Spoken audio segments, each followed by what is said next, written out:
Hello everyone. अपना BSc second year का lecture चल रहे हैं जिसमें अपन ने प्रीवियस लेक्चर में न्यूमेरिकल एनालिसिस के फर्स्ट यूनिट के कुछ टॉपिक किए थे जिसमें अपन ऑपरेटर पढ़ रहे थे, है ना। तो डिफरेंस ऑपरेटर्स अपन ने पढ़े थे जो कि 5 टाइप के थे। उसमें आपका पहला था शिफ्टिंग ऑपरेटर, फिर अपन ने पढ़ा था फॉरवर्ड ऑपरेटर, बैकवर्ड ऑपरेटर, एक अपन ने पढ़ा था सेंट्रल डिफरेंस ऑपरेटर और एक पढ़ा था अपन ने एवरीथिंग डिफरेंस ऑपरेटर। इसका फर्स्ट ऑपरेटर था शिफ्टिंग या फिर डिस्प्लेसमेंट ऑपरेटर, जिसको अपन रिप्रेजेंट करते थे ई से। इसका फॉर्मूला क्या हुआ करता था कि E of F X is equal to F of X plus H, where h is any interval,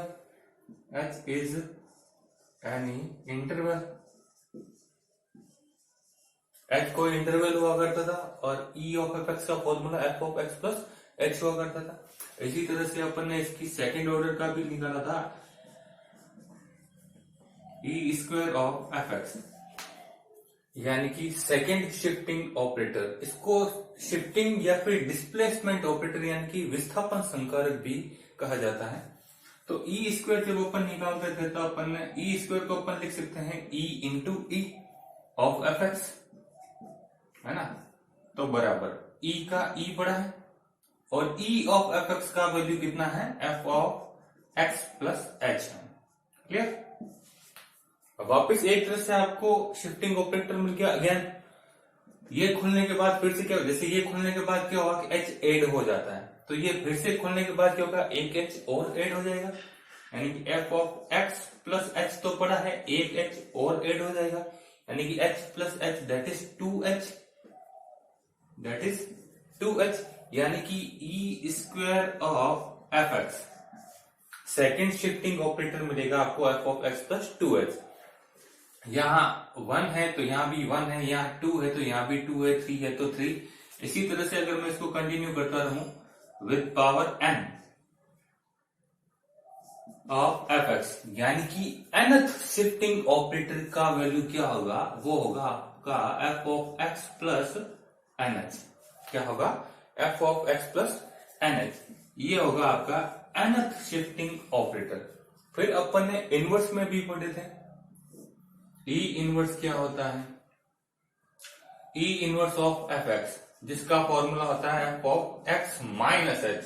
अगर प्लस की पावर रहती है तो प्लस एच होता है, माइनस की पावर है तो माइनस एच। इसी तरह से मैं -2 करूंगा तो माइनस का 2h आ जाएगा, और nth पावर के लिए करूंगा E power minus N of F X, तो इसका वैल्यू रहेगा F of X minus NH. इसका वैल्यू रहेगा F of X minus NH. तो ये अपने पास फॉर्मूला है, इनको थोड़ा माइंड में रखना है। E power N of F X क्या होता है, F of X plus N H. इसी तरह से E power minus N of F X क्या होता है, F of X minus N H. ये होते हैं शिफ्टिंग ऑपरेटर के फॉर्मूले। इसके अलावा मैं नोट लगाकर 2 बातें आपको और बता देता हूं।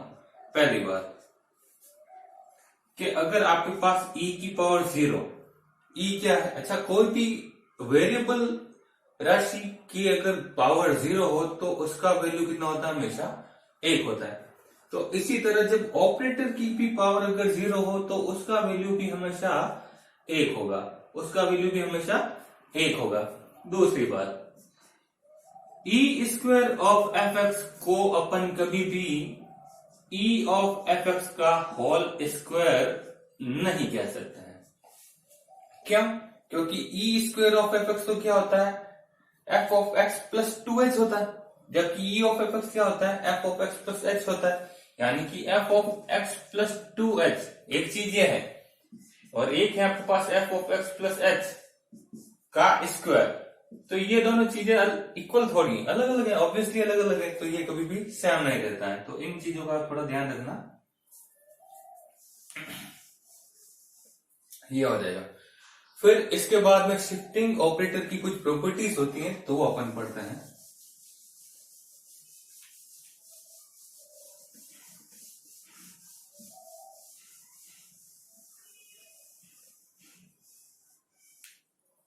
प्रॉपर्टीज, इसकी क्या क्या प्रॉपर्टीज रहेगी।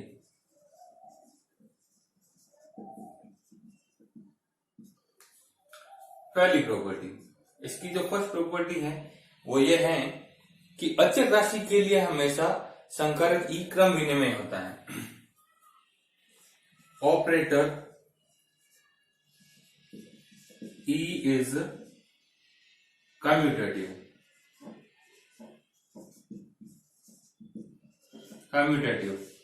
For any scalar. Operator E is commutative for any scalar, यानी कि जो संकारक ई होता है वो किसी भी स्केलर वैल्यू के लिए क्या रहेगा, हमेशा कम्यूटेटिव, यानी कि क्रम विनिमय होता है। कैसे कि अगर मैं ई ऑफ कोई भी कांस्टेंट ले लेता हूं, जैसे कि सी ले लेता हूं, ऑफ एफ एक्स ले लेता है ना, ये ले लिया, तो ये कैसे बोलेगा, कैसे बोलता है, कांस्टेंट को मैं बाहर ले सकता हूं, सी इंटू ये हो जाएगा आपका E of F x, clear. तो सी का सी और ई ऑफ एफ एक्स आपके पास पड़े गए, है ना, तो ये क्या हो जाएगा आपका C of E of F X, यानी कि आपने लिया है ई ऑफ सी एफ और आपका मिल गया क्या, C of E F of F X. अगर अपन एफ एक्स, अगर इसकी दोनों की अगर अपन कंपैरिजन करवाए तो एफ एक्स से एफ एक्स हट सकता है, यानी कि आपका E of C is equal to C of E. Constant राशि है वो अपन वेरिएबल से हमेशा, जिस कांस्टेंट राशि पर अपना ऑपरेशन अप्लाई नहीं होता तो वो हमेशा बाहर आ जाती है, इक्वलिटी के आगे आ जाती है। तो ये हो जाएगा आपका E C is equal to C, यानी कि अपन लिख सकते हैं E of C F that is C of E F. ये हो जाएगी आपकी पहली प्रॉपर्टी। दूसरी प्रॉपर्टी, अगर अपने पास कोई भी दो फंक्शन हो एफ और जी, एफ और जी अगर अपने पास दो फंक्शन हो तो इन दो फंक्शन के लिए ये जो ऑपरेटर ई है वो हमेशा डिस्ट्रीब्यूटिव लॉ का पालन करता है। डिस्ट्रीब्यूटिव लॉ मतलब बंटन नियम। बंटन नियम अपन 12th में अपन ने पढ़ रखा है। बंटन नियम क्या होता है, जो कि होता है जैसे कि अपने पास हुआ करता था a into B plus C that is A B plus S, A dot B plus C that is A dot B plus A dot C. तो इसी लॉ को अपन कहते थे डिस्ट्रीब्यूटिव लॉ, है ना। तो यहां पर अपना क्या हो जाएगा, अगर मेरे पास मैं लेट कर लेता हूं, let F and G are two functions, f and g are two functions, then e of fx plus gx, e of fx plus gx। देखिए खोलने के बाद क्या होगा, e of fx खोलने के बाद क्या होता है, f of x plus h होता है। तो ये कैसे खुल जाएगा, f of x plus h plus g of x plus h, and f of x plus h को अपन लिख सकते हैं e of fx, e of fx, और इसी तरह से g of x plus h को अपन लिख सकते हैं e of gx, यानी कि अपन ले रहे हैं e of fx plus gx, पूरा ब्रैकेट है जो कि अलग अलग के साथ ऑपरेट हो रहा है। यानी कि यहां पर अपन ओवरऑल लिख सकते हैं e of f plus g that is e of f plus e of g। यही होगा अपना डिस्ट्रीब्यूटिव लॉ, जिसको बोलते हैं बंटन नियम। तो दो प्रॉपर्टीज हो चुकी हैं अपनी, मैं तीसरी प्रॉपर्टी उधर कर लेता हूं, प्रॉपर्टी थर्ड प्रॉपर्टी अपनी रहेगी, जिसको बोलते हैं लीनियरिटी प्रॉपर्टी, है ना, जिसको कहते हैं रैखिक गुण या लीनियरिटी प्रॉपर्टी है।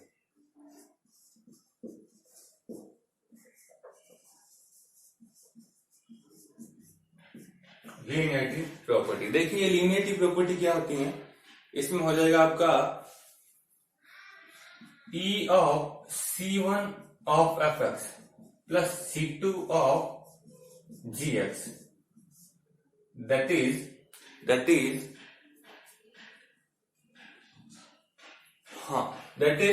c1 of e of fx plus c2 of e of gx। ये हो जाएगा। ये सिंपल ही पता है अपने को, अभी अपन ने किया था प्रॉपर्टी ये रहा। किसके लिए? कांस्टेंट के लिए। जब भी कांस्टेंट राशि होती है वो हमेशा बाहर आ जाती है, तो ऑब्वियसली इसके लिए भी C1 है, बाहर आ जाएगा, C2 है, बाहर आ जाएगा, और पूरा ब्रैकेट है अलग अलग अप्लाई होगा। कहां से? इस प्रॉपर्टी से, डिस्ट्रीब्यूटिव लॉ से।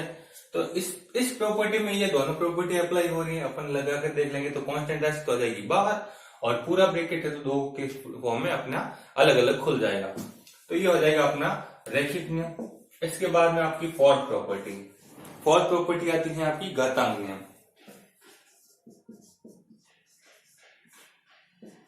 घातांक नियम इसको बोलते हैं law of indices. Law of indices इसको अपन कहते हैं e⁻m into e⁻n of fx, जिसको अपन लिख सकते हैं e⁻m plus n of fx, है ना। तो देखिए इसका प्रूफ कैसे आएगा। देखिए यहाँ जगह नहीं है, मैं इधर कर लेता हूं, तो आप इस चीज का फिलहाल स्क्रीनशॉट ले लेना।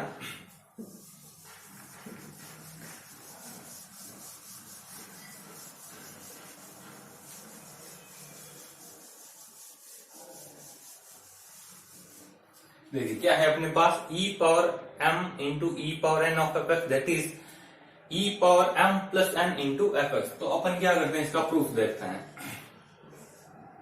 और प्रूफ में अपन इसका LHS ले लेते हैं। LHS में पड़ा है अपने पास e⁻m into e⁻n of fx, है ना, यही है। तो अपन इसको क्या लिख सकते हैं, e⁻m का e⁻m into e⁻n of fx। e को अभी अपन ने लिखा था, e ऑफ fx होता है अपना f of x plus h, अगर घात दो तो 2h, इसी तरह से अगर पावर n थी तो हो जाता था nh। तो पावर n है तो मैं इसको कैसे लिख सकता हूं, f of x plus nh, है ना, f of x plus nh। अब वापस अपना ऑपरेटर e मिल गया m पावर के लिए, तो इसको वापस खोलेंगे तो कैसे खुलेगा ये देखिए। f of x plus nh आपके पास पड़ा है, x प्लस nh आपके पास पड़ा है, प्लस का m पावर के लिए हो जाएगा mh। तो बराबर f ऑफ x आपके पास पड़ा है, यहां से आपका h आ रहा है कॉमन, तो ये हो जाएगा n प्लस m या फिर m प्लस n प्लस पड़ा है आपके पास यहाँ पर, ये हो जाएगा h। अब देखिए इसके लिए अभी अपन ने लिखा था e⁻n ऑफ fx, जिसका फॉर्मूला हुआ करता था f of x plus nh, यानी कि जो पावर यहां होती है वो h के साथ अंदर ऑपरेट हो जाती है। यानी कि अब h के साथ यहां ऑपरेट कौन हुआ है, m प्लस n। तो अपन इस चीज को क्या लिख सकते हैं, e की power m plus n obviously into f of x। अब इस चीज को इस लॉ से खोलकर चेक कर लीजिए ये आ रहा है या नहीं आ रहा है। ऑब्वियसली जो पावर होती है वो h के साथ अंदर मल्टीपल हो जाती है। तो यहाँ पावर है n तो मल्टीपल हो गया n, यहाँ है m प्लस n तो यहाँ मल्टीपल हो जाएगा m प्लस n, यानी कि ये हो जाएगा आपका, अपन चाहे तो इसको यहां लिख देते हैं बराबर, इसको अपन लिख देंगे e⁻m plus n into fx, और इधर अपना कौन चल रहा था, e⁻m into e⁻n of fx। तो मैं इन दोनों का क्या करवा देता हूं, कंपैरिजन। तो कंपैरिजन का मतलब होता है तोलना, यानी कि किसकी जगह कौन आया। तो fx की जगह fx है, बीच में इक्वालिटी है, तो मतलब इसकी जगह ये आया, यानी कि आपके पास e⁻m इंटू अगर e⁻n हो तो वो हो जाएगा e की power m plus n। Clear, ये होता है अपना घातांक में फोर्थ। इसके बाद में आपका फिफ्थ नंबर पे आएगा, चार रूल हैं इसके बाद में आपके कुछ रिलेशंस हैं। तो आई होप आपको ये समझ में आए होंगे। एक बार आप फिर से अपनी खुद की नोटबुक में आप इनको करने की कोशिश करना, आपको अच्छे से समझ में आ जाएंगे। आपको सब पता होना चाहिए ई क्या होता है, ई कैसे ऑपरेट होता है, नॉर्मल फॉर्मूला आना चाहिए जैसे कि ई ऑफ एफ एक्स, ये तो मेन फॉर्मूला है, that is F of X plus H. Formula याद कर लीजिए बस, फॉर्मूले के बाद में ये सारी कैलकुलेशन है। अब नेक्स्ट टॉपिक आएगा आपका, मैं इनको इरेज कर लेता हूं।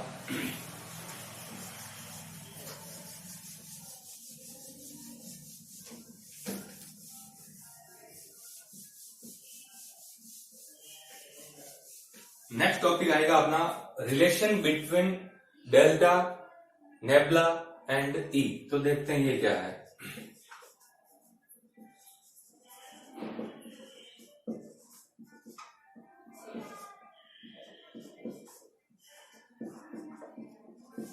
देखिए, ये तो था अपना फॉरवर्ड ऑपरेटर, ये था अपना बैकवर्ड ऑपरेटर, और ये अभी अपन ने पढ़ा है शिफ्टिंग ऑपरेटर। ये इच्छा, इन तीनों के फॉर्मूले आपको पहली बात आने ही चाहिए। फिलहाल मैं इनको एक बार फिर से लिख देता हूं, क्योंकि अपना फॉरवर्ड ऑपरेटर, इसको कहते हैं फॉरवर्ड ऑपरेटर, जिसको बोलते हैं delta, delta of F x. Forward operator का फॉर्मूला क्या हुआ करता था, F of X plus H minus F of x, यानी कि एक कदम फॉरवर्ड, फॉरवर्ड का मतलब एक कदम आगे, और आगे कितना, एच इंटरवल के लिए, तो एच इंटरवल के लिए आगे चलकर वापस वही मान एफ ऑफ एक्स। अच्छा, अब फिर नेबुला ऑफ एफ एक्स यानी कि बैकवर्ड, बैकवर्ड का मतलब एक कदम पीछे, तो ये होता था F of X minus F of X minus H.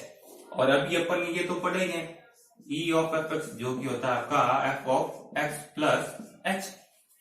तो ये तीन फॉर्मूले आपको माइंड में रखना है। ये तीन फॉर्मूले अगर आपको अच्छे से याद हैं तो ही